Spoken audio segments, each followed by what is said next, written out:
Thom got recommended to me as an expert for scaling. So enjoy. Hi, here's Florian from 99 Startups, and I'm today here with Thom. So Thom, tell us something about yourself. Hi, thanks for having me. So my name's Thom Cummings. I'm originally British, but I've ended up here in Berlin for the last 8 years. I started life as a statistician, economist. Did the sort of 5 years of my life working in customer insight, first for an insurance company, and then got the internet bug and joined Betfair, a P2P gaming company in the UK. And then after that, I did a master's and I was looking at what was next. And I was lucky enough to find this amazing new startup called SoundCloud, which back in 2010 was still pretty early stage, under 1 million users at that point, and was lucky enough to join the team. Came to Berlin, spent 6 years there, and have since moved on to a new project where I am today. So today I'm the CMO of Grover, look after all things marketing, product and design here. And we have grown fast from 10 people a year ago to 40 people today. We've grown the revenue and the user base by 10x this year. And what we do, just to include that as well, is to provide a fresh alternative to owning things. So we offer flexible monthly subscriptions on all kinds of consumer electronics, whether that's your smartphone, your laptop, or new weird things like VR headsets or drones. You don't have to buy them anymore. You can actually just rent them, and when you're done with them, send them back or upgrade or change to something else. So it's a completely different way of accessing the tech you need in your life. Cool, that's pretty cool. So it's like the same like a leasing concept for cars. If you lease a car and instead you own it, you just pay a rent and then you give it back. Okay, cool. Exactly. The world is moving to an access first model where people don't want to own things anymore. They don't want to get into debt. They don't want to feel locked down by having all of these possessions when they could be spending their money on more fun things, more experiences, and just being smarter about the way we utilize, the products that we produce and the impact that has on the environment as well. So, a lot of models are moving to a sharing economy or a circular economy, and we think the time is right to do that for tech products too. So let's go back to the beginning. Like you said, like you're working on customer insights for Betfair, for example. So if you're approaching customer insights, that means like you understand how the user ticks and what the user wants, or how do I need to understand that? Yeah, exactly. This is the sort of, for me, the fundamental shift that happened literally in my career. I started working in 2003 when I came out of university, and at that point, companies were transitioning to internet models, and suddenly that gives you all of this wonderful data about how users are behaving with your product. And so what I originally considered to be a very fluffy topic of marketing suddenly becomes this really rich data-infused function. And so I had spent a lot of time working on trying to understand the user, profiling them, segmentation models, predicting what they're going to do, customer lifetime value, retention models, all of these things where we can just get a better picture of behavior, and then working really closely with the marketing, the product, and the business teams to then build all of the strategies and plans around that. So then how you told us, you changed to SoundCloud. And I think SoundCloud had like then 1 million users around, I think. So what was your first point of focus as you arrived in SoundCloud? So how did you first apply to enable growth for them? Yeah, it's a long time ago. It's 8 years ago now. The world has changed a lot. But I think the first thing to recognize a company like SoundCloud, it had this amazing community. There were people who loved the product and were using it naturally, organically, within their own micro communities as well. So this was not a product where you had to do a lot to kind of spread the word. The key things for us were, how do we educate people on the concept, and then also on the product and what you can actually then do with it. And that's the core. And then after that was, how do we help make the sharing process and the community that works around it as frictionless as possible. So we spent a lot of time working on, defining, refining, and communicating the value proposition, building that across all of our different platforms, and then working with our business development teams who would speak directly to the artists and the creators, and community teams and customer support teams who would be speaking one-on-one with our users, to make sure that we could help build a really clear understanding at the root of what SoundCloud is, how people use it, what that kind of magic factor is, so then we could re-communicate that to people at the top of their funnel. So you've tried to figure it out together with the user what the value proposition was, and then you just build it like that, or you define it first and then you transport it to the users? I think understanding your value proposition has to come from a lot of different angles. Okay. So part of it is understanding from users how they perceive your product today. Simple things like user testing can help with that, just to get valuable input, customer interviews, focus groups, etc. And that gave us the insight that we didn't necessarily have from an inside perspective. But then at the same time, communicating the value proposition is also about creating this path for the user about the fundamental purpose of what you're trying to do as a company, and helping to take them on a journey of that understanding as well. So that needs to sort of look at what is the communications roadmap, what is the strategy of the company, where's it going to go in 3 years' time. And SoundCloud had a very great business of creators who were sharing sounds and creating communities around that, but we always wanted to be the kind of audio infrastructure of the web, like powering all forms of audio communication, whether that's music or podcasts or speech or whatever. So we had to understand how to communicate that as well, and that meant changing some positioning, working on how we communicate at the various key touch points in the user journey. So you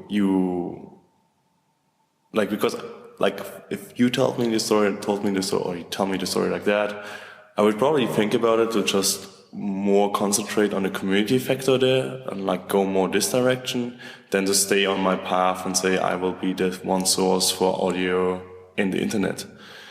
So what was your conclusion? You educated the community and helped them to bring better quality to their sound and help them to better broadcast it, or did you more focus on the community itself and their community building? I think there's 2 key learnings there. One was sort of step-by-step focus. So we didn't try and tackle the entirety of every kind of audio use case that you can have. We had a strong early base in electronic music, and then we branched into rock, and then later into hip-hop and rap, and then we had a very strong focus on podcasting at one point. So it was sort of taking a use case by use case, and then really attacking that from multiple different angles. So that was one key learning. And then I think the other one was, just communicating in a relevant way to the user. We were dealing with millions of users, and it's very hard to do that relevantly unless you're segmenting effectively, unless you're looking at the specific use case and touch point in the customer journey. And so we spent a lot of time looking, how do we communicate effectively on on the homepage, on the landing page. What do we need to say in this particular email touch point? And so it was really like going through with a fine-tooth comb, like every touch point, and applying the relevant user communication at that point, and doing it underpinned by, data to see what actually works, what actually sticks, and what creates engagement. So I think you grow SoundCloud like from 1 million to I think 50 million users. It was like a really big number. So how did it feel, this growth? Was it just a rush, or if you're looking back, how you would describe it? I would describe it as a roller coaster, because you're changing things all the time. You don't know what's going to have an impact. Suddenly you latch onto something that has a big uptick in growth, and these things are quite unpredictable in a way. So it was a journey, and going on that journey meant being super flexible and fluid, ripping up plans if they weren't going to work. It's fun. I think the challenge on the scaling side is, one thing is on the user base and how you grow the company, but the second is organizationally. What did we have to do to support that growth internally? What it meant for team, culture, organization. So that's also a really interesting topic. So before we go into that, do you remember which were like the 1 or 2 biggest points which enabled the most growth in SoundCloud? Yeah, there's probably 3 major factors, I would say. One was the focus on individual communities and use cases first up. So that enabled us to sort of do this layering effect of hitting one community and then growing and expanding from there. The second was mobile. So we built our mobile apps around 2011 or so, and this was the golden age of the app stores, and we focused really hard on app store optimization and figuring out how we crack the rankings, and we did some very interesting, cool, innovative stuff at that point. So we were able to really push the growth quite fast. And there was a third point that slipped my mind, but I'm sure I'll come back to it. We can come back later. And you said also the really important point that you need to mirror the growth from the users inside with structures. So how was your approach there? Yeah, this is something where we probably made a lot of mistakes and learned a lot. I started off as the first marketing person on board at SoundCloud, and then we started, building a couple of different teams around brand communications, around insight, around product marketing, and we realized at one point that nobody truly owned growth. So everything that was around user acquisition, retention, engagement kind of fell somewhere between the product team and the marketing team, and if it's not owned, then nobody's doing anything about it. So probably the biggest organizational learning was, how do we set up a growth team to deal with that? So we took PMs, engineers, designers, marketing people, formed the first growth team at SoundCloud, and tried to start with a laser focus on a couple of these acquisition or retention levers to see what we could actually do when we had a dedicated team on that. And the results were really strong. And so the opportunities kept on coming, but then the question for us was, how do we actually make this work organizationally? Because at that point, the growth team itself was a little bit of a siloed experiment, and we needed to find a way to more intelligently integrate it into the rest of the things that we were doing, primarily on the product level, because any company is constrained with engineering and product resources. So the team itself morphed and grew and shrank and changed and had different foci, and until we found like a comfortable home for it, within the product organization, and supported by effective, marketing people. So what was the solution again? So like you had the growth team, and then how you were thinking, okay, the team probably focused on user growth, I would guess. So, and then how did you put that on the whole organization? Yeah, it was really hard because of the resource issue, but also sort of a mindset issue. So part of the things that we had to do was a lot of internal influencing and relationship building, just to reinforce the value of certain things that we're doing. Even something as trivial as putting a tracking implementation into mobile clients so that we knew where our traffic was coming from and could, customize the flows accordingly. That would take us months to get through a product roadmap, because it's not as sexy as launching the next big product. So we had to educate and influence a lot, help to build clarity and visibility around the metrics that we were measuring and the company cared about. And showing how that was relevant, how it all fit together to the flow of the business. So if our ultimate goal was to drive growth in listening time, then there is a factor in that driver tree somewhere early on, which is how effective are we at getting people to that activation moment in their user flow. So that was a really interesting challenge of how to actually, organizationally set something up. I think we did some good stuff, and there's a lot of things we can learn.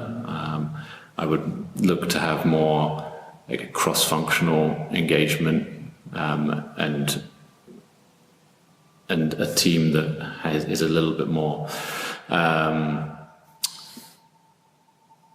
has a little bit more autonomy. I think, often when you get into bigger organizations, the trouble you have is that companies don't enable teams to operate as fast as they used to when they were in startup mode. And when you're a growth team, you need to work fast.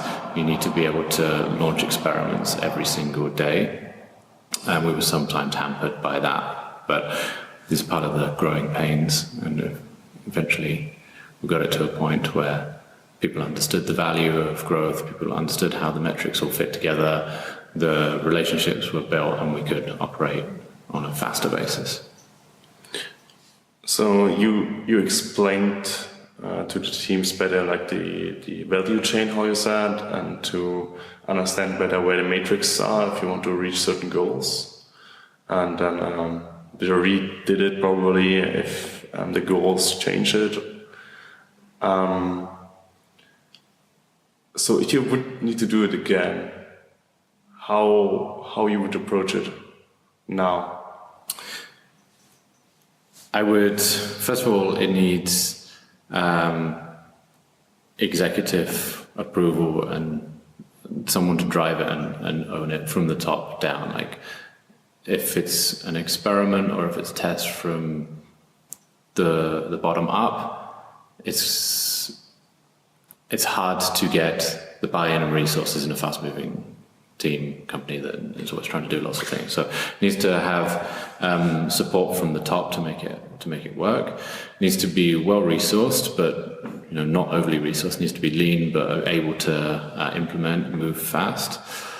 I would make sure that you have engineers, particularly engineers, but this applies to everyone, who understand and love operating with metrics. Everyone in that team needs to be aligned and creative about the tests that can be run, and how we can most quickly get to results that can be significant and that can be iterated upon and optimized.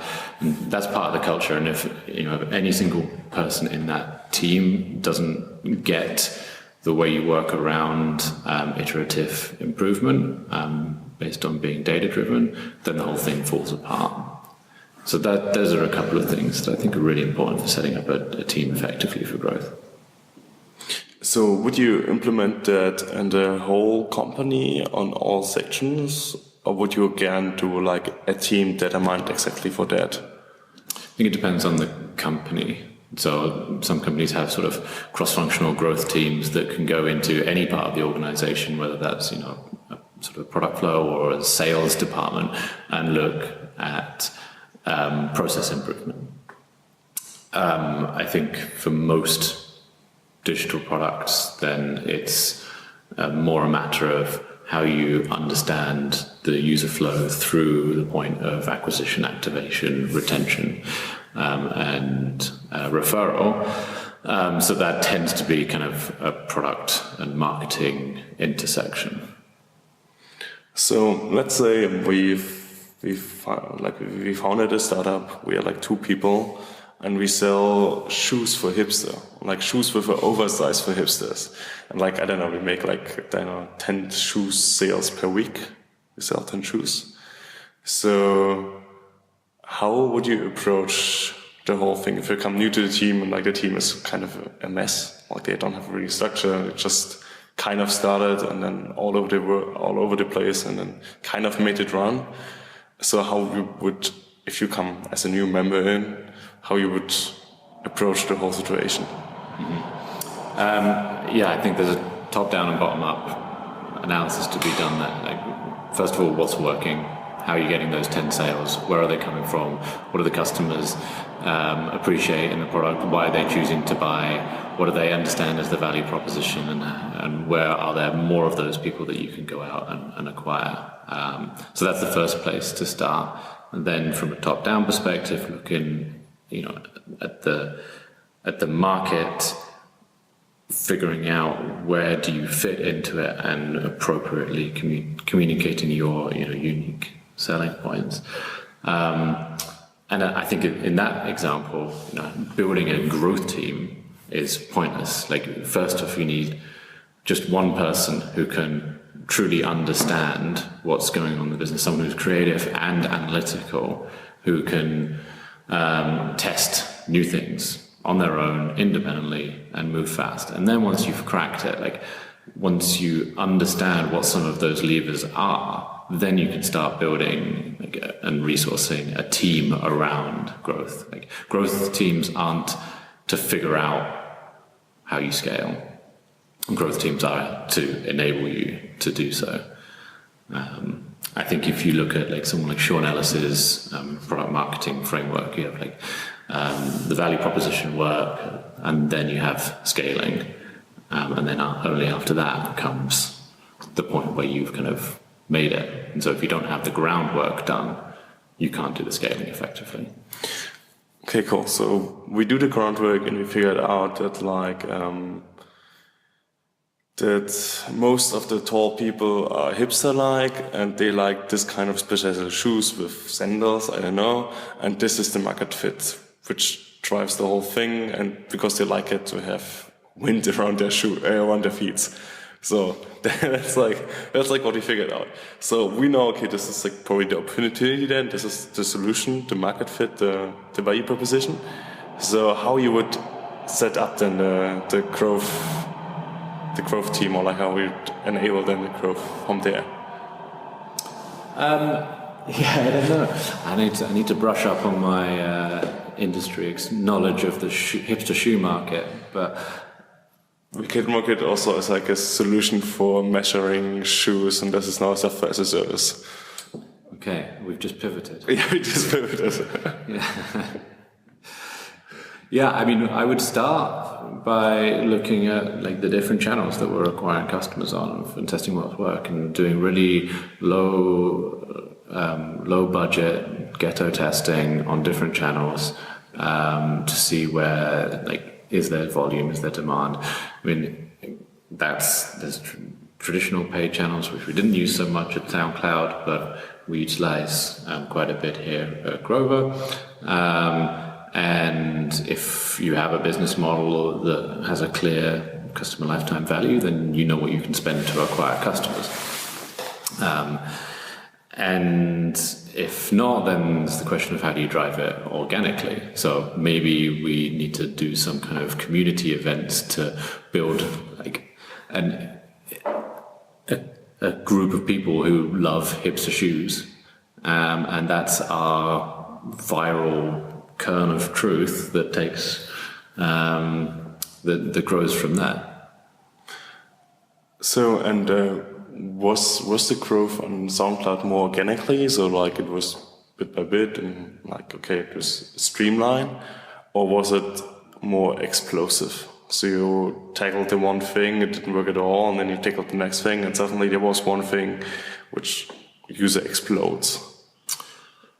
No, it would. If you look at SoundCloud's growth chart, particularly for sort of the 3-4 years around 2010 to 2014, it looks like one of those cliched hockey stick Silicon Valley growth charts. So there was no point where we kind of stepped it up and suddenly we've got 10x the number of customers coming through. It was really adding an exponential growth path on there, which was about layering in all of these different angles of growth and the different things that we were doing through the customer journey, but also like the power of the product itself. Like the base product of SoundCloud was amazing and still is amazing, and so as long as we kept communicating effectively what it was and reducing the friction on the sharing, then our users were doing our marketing for us.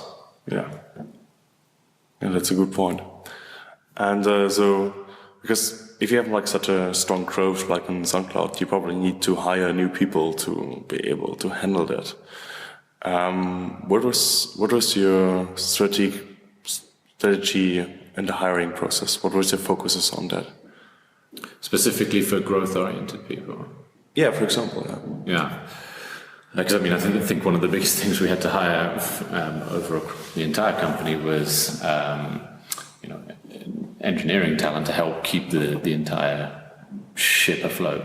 But specifically on the growth side, what I looked for was people who have this like right balance of creativity and analytical. Like people who are not. There's a phrase that Mark Andreessen uses, which is strong opinions weakly held. Yeah. And I think that's perfect for growth because you need to have people who have like creative ideas, know where they think they can drive growth from, but are willing to put experiments in place to prove or disprove their own opinions as fast as possible. So that's one key thing. I think the second is that they're sort of team players. Because the growth team itself needs to be working very effectively as a unit, because you're working on this one single goal, but also in the wider part of the organization, because this is often a sort of a cross-functionally cutting role. They need to be able to, build those relationships with engineers working on a specific product that they want to implement a test on, or the marketing communications team, because how you want to, take 10 different taglines and test them for conversion rate. So they need to be strong in relationship building, and then I think curious, strategic minds. There's one thing which is managing the day-to-day growth of experiment-driven testing, but the other thing is where are these big long-term opportunities going to come from? So how do you balance that? Like how you balance the daily business of growth and the chances to experiment, to do bigger experiments which are not included in the daily stuff? The key is to have a strong experimentation framework in place that allows a funnel of ideas to just be continually processed. Once you have that, then making time to spend on the bigger ideas is going to happen because the process is running by itself. And then the key thing is how do you break down those big ideas into testable ideas and get them into the flow. So you had like a chart where like you collected all your ideas or in Google Docs, or did it just always get new generated if you were sitting together in a room? Yeah, we had Google spreadsheets, I think, with lists and lists of ideas. We tried to use the ICE framework to prioritize, so measuring the impact, the effort, and the confidence we have of those to give us a sense of where we should focus. We would generate new ideas weekly, daily in the course of doing business, but also make sure we took time every few months to sit out away from the office and with a bit more objective lens look at how we can improve. So can you go back to the matrix which helps you to decide on which idea focuses first? Yeah, sure. So simple example is, let's take our hipster shoe business. So maybe one idea we have is that we can improve conversion rate on the landing page by, changing whatever creative. And so we think, okay, well, then do the maths and say the impact, back of the envelope calculation, we think can be an extra 10% on revenue. Our confidence level on it is maybe 40% because we have a gut feeling that there is something there, but we don't know if this is the right one. And the effort to do it is maybe 3-man days or person days to do the work. And so with that, you then work out this sort of a score by multiplying the factors up and compare it with a second idea, which might be, okay, well, instead of looking at conversion rate, we'll look at the top of the funnel. Can we acquire customers at X euro CPC? And what does that mean in terms of the consequential revenue? So we would build a list of ideas, try and break them down to as granular as possible so they can really be measured in isolation, and then work out the impact we think we can have with them, the confidence we have in that impact, and the effort, which is across the team, engineering, product design, and marketing, and then use that calculated score to give you a sense of prioritization. And it's not that is then sort of your rule and we then just run through top to bottom without stopping, but I think that's because you need a common sense lens, but it's a very useful tool to help you challenge some of your assumptions about impact and effort. Yeah, that's pretty cool. So,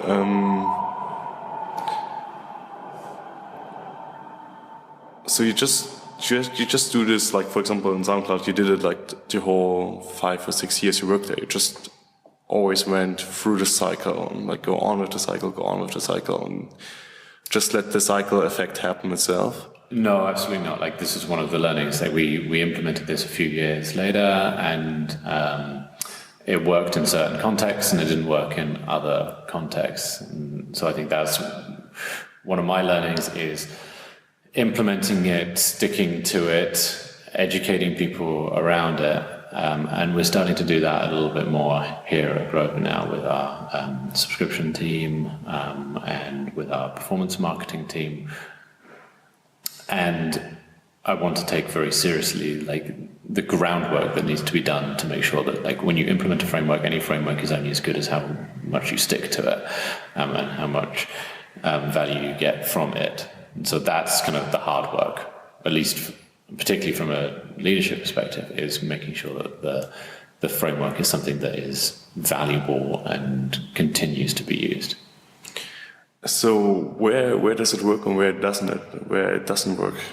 So where this framework of like consistently testing doesn't work? Where's the limit of the system? I think it doesn't work in environments where it's either hard to get strong estimates on any of those factors. So you're like, it's a garbage in, garbage out model. If you can't do any good estimation, then it's not worth using it. But also one that you can have a quick pace of turnaround. Like, if the projects in the list take 3 months to do, then you're not going to build a culture of fast, rapid optimizations. So is there a certain point in the size of the company where it stops working because you're not flexible enough, you can't do changes fast enough? I don't think so, because it's less the size of the company and more the size of the teams that are operating on it. Okay. So, I haven't worked in a 20,000 person company and tested that theory, so who knows? How big was SoundCloud? What was the biggest size of SoundCloud people you used the system in? I mean, we were working with a relatively small growth team. We were about 7 or 8 people, I think. And there it worked. And now, the growth team is bigger. And I don't know which framework they use, but... So you had your own engineers, right? You had your own developers which helped you to implement if you needed certain tracking stuff there. Or you went you went to the developer team and told them, okay, we need to have this tracking system in place here. Yeah, so it was kind of a cross-functional matrix type organization, which meant there wasn't line reporting, but we had dedicated engineering support. And those guys had full stack capabilities to work on the core product. But then obviously, there was many things. Tracking is a great example where, that's not something that we could implement core within the growth team. You'd have to go off and work with the other engineering teams on. And you got from the management team the priority on your side so that you can go there and say, okay, we need that. How fast we can do this? And they say you can get it in 3 months because we have so many other stuff to do. Yeah, it was always a negotiation. Okay. It depended on the negotiation skills of me and my team, how important growth was at any particular time in the business. And then at the end of the day, it's also a relationship business. So, there's certain people that we could rely on to sneak our stuff through the edges, and other places where it was a little harder to get things done. I know the story. There's a story of Google where they put on one point, they put their own currency in to get certain priorities and stuff. So they had gave out their own bills, it was such a bin bills, and then they started to exchange themselves and stuff. So okay, I give you 2 if you do this for this and this for me. Mm-hmm. So okay, it reminded me a bit on that. Yeah, then, maybe an incentivized internal network of prioritization could be a new way to do prioritization across an entire company.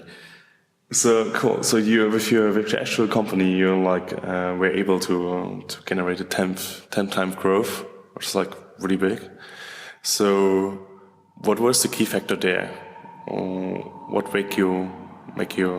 made this possible?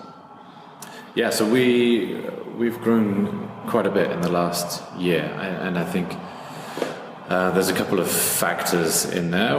One is, in contrast to SoundCloud, we are powered a lot by online marketing, paid marketing, because we have a clear revenue model. We know what our customers are worth, and so we know how much we can go out and afford to spend on them. So a lot of the last year has been about building scalable acquisition channels across traditional things like search and social, and we're now starting to go into content and video and all of that.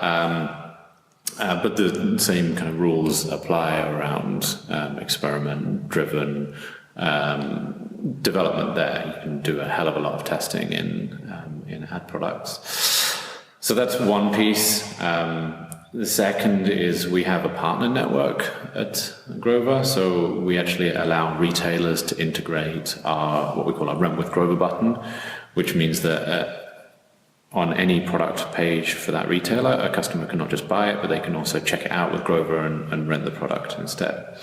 So that is obviously kind of a multiplier effect for our business. And we have integrations with MediaMarkt and Conrad and even offline stores such as Gravis and Euronics, which have been big growth drivers. And then I think the other key thing has been about developing our subscription and retention strategy. So we have a product that people love. Everyone needs technology. When you rent something, you get to use the product, you get to know whether or not you like it. So there's lots of opportunities for us to retain users, expand their subscriptions and upsell them into new things. And so we've developing quite a bit in the levers and the touch points to drive long-term retention, whether that's email marketing, a mobile app, which we're building at the moment, or just generally a stronger communication of the value that people can get out of the products as well. So that's another interesting question that comes out of there. So like it's, out of my experience, it's really hard to get like contracts with big players like Saturn or MediaMarkt or like Conrad. So how were you able to make that? Did you have like already contacts in there or to them, or did you build them from the sketch-go?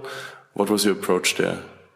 Yeah, so we have a business development team that is incredibly good at hustling and doing what they need to do in that world. And I think the first thing is you have to accept long sales cycles. So it took us from point of first conversation with some of these guys 9 to 12 months before we have an integration in place. Whether that cycle time is coming down now as we start to prove the value. And the integration itself is super straightforward. And I guess to get our foot in the door has been using our network, whether that's specifically a retail network or using our investor contacts, just getting that foot in the door, being relentless in terms of what we can do, how we can work together, staying on top of those teams at the other side, because we're not the most important thing to any of those companies, and they in themselves are not the most important thing to us, but they are very important partnerships. We want to prove the value of them, so we push and we make sure that we're on top of them.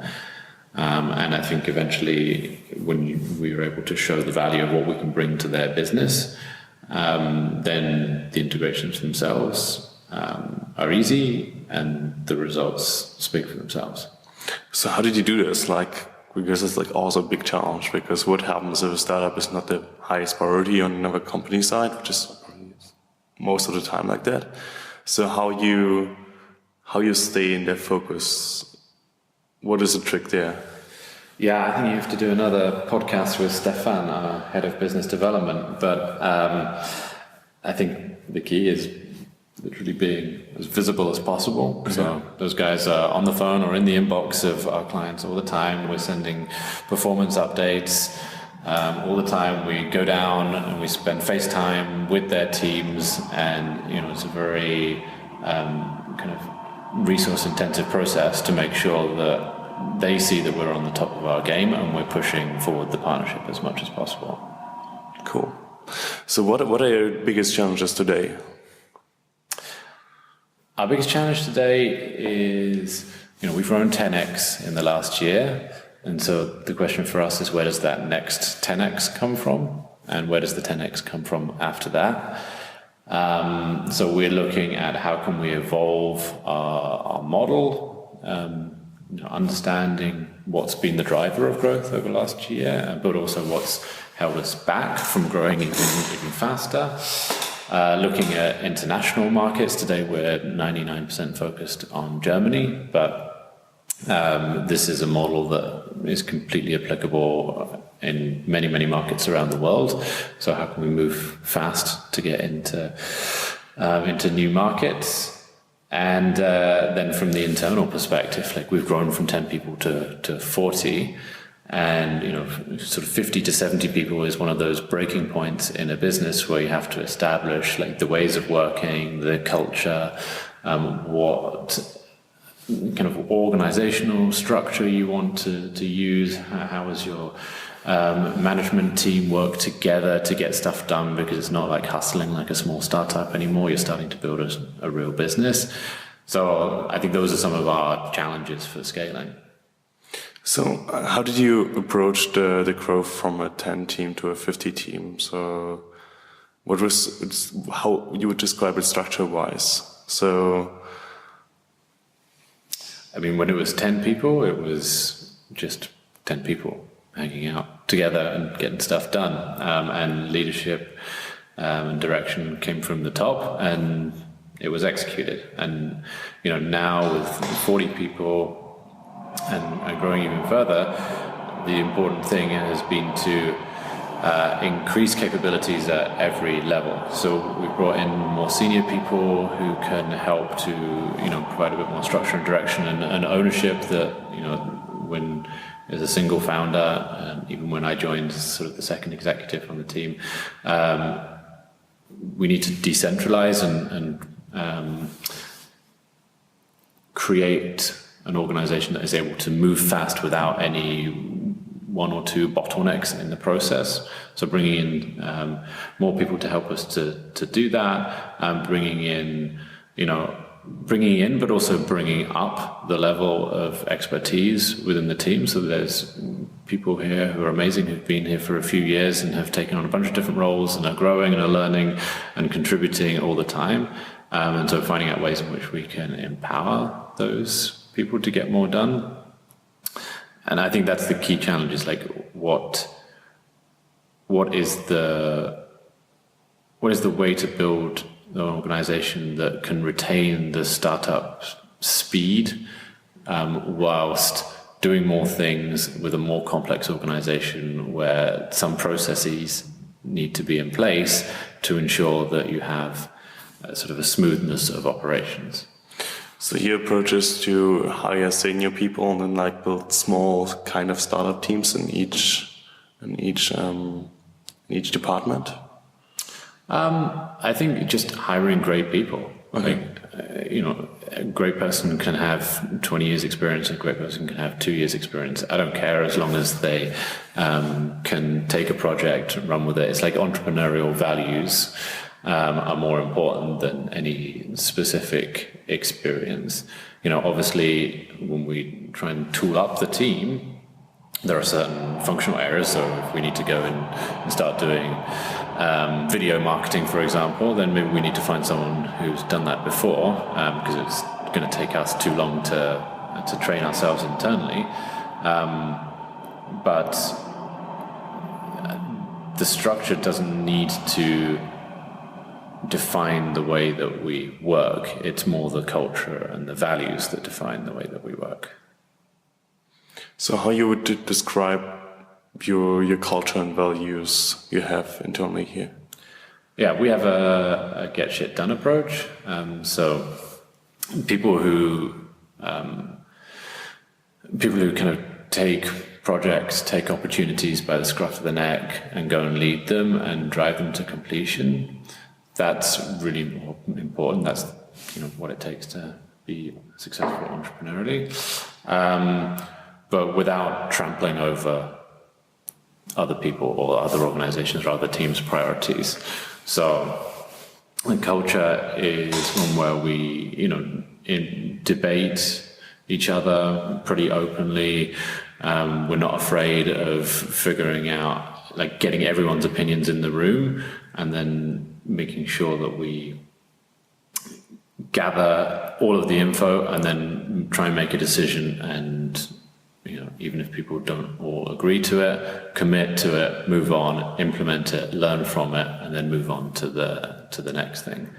I think we value people who have kind of a fluid mindset, who can deal with change very well, because the business changes every 6 months. That's functionally, but also in terms of the strategy can move and change. So fluid people with an entrepreneurial attitude who can work well with other people. I think that's the key for our team. So if you mean you get opinions all in the room, does it mean you get all 40, 50 people in one room to make important decisions? No, that would be insane.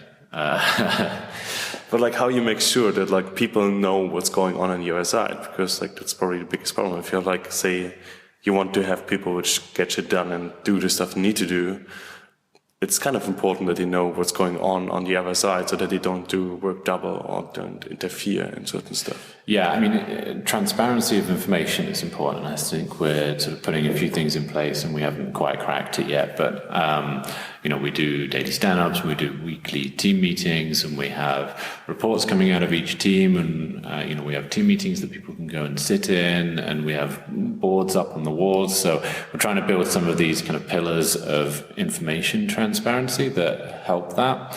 But then distinguishing that from decision making, where, if you have more than 5 or 6 people in a room trying to make a decision, it's not going to be effective. So there, what we try and do is create smaller groups of people who need to be involved. And then there's an element of trust as well that comes in there, that, the people that are making the decisions are the right people to make the decision. And if they make the wrong decisions, then we learn from it, we move on and we do something else.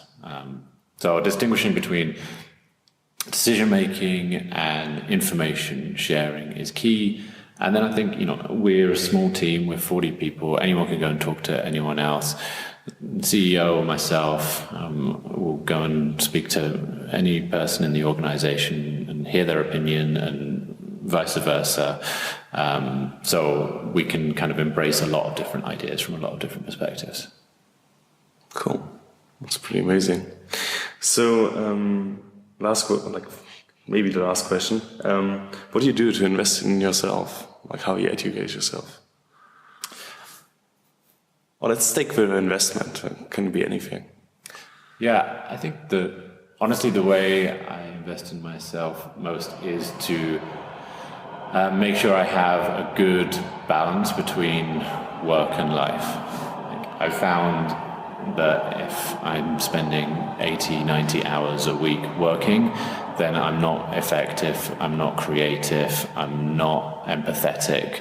And these are things that I need to be, to do my job well.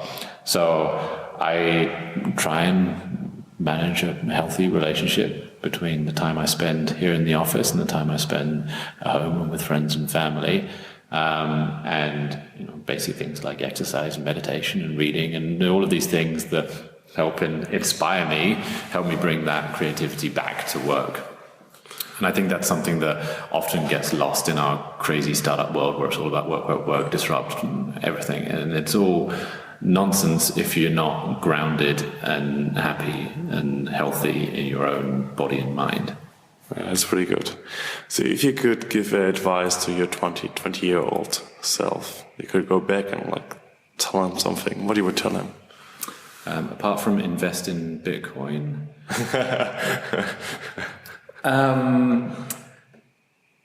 I think, to that point I mentioned earlier, the most important thing for me in terms of my career has been figuring out where my skills lie, who I am, not being driven by other people and what other people think and want and need, and then taking my strengths and my skills and my niche and pushing it. And so as a 20-year-old, I kind of took the first job offer that I had out of university, I took it. And I learned a lot of things there.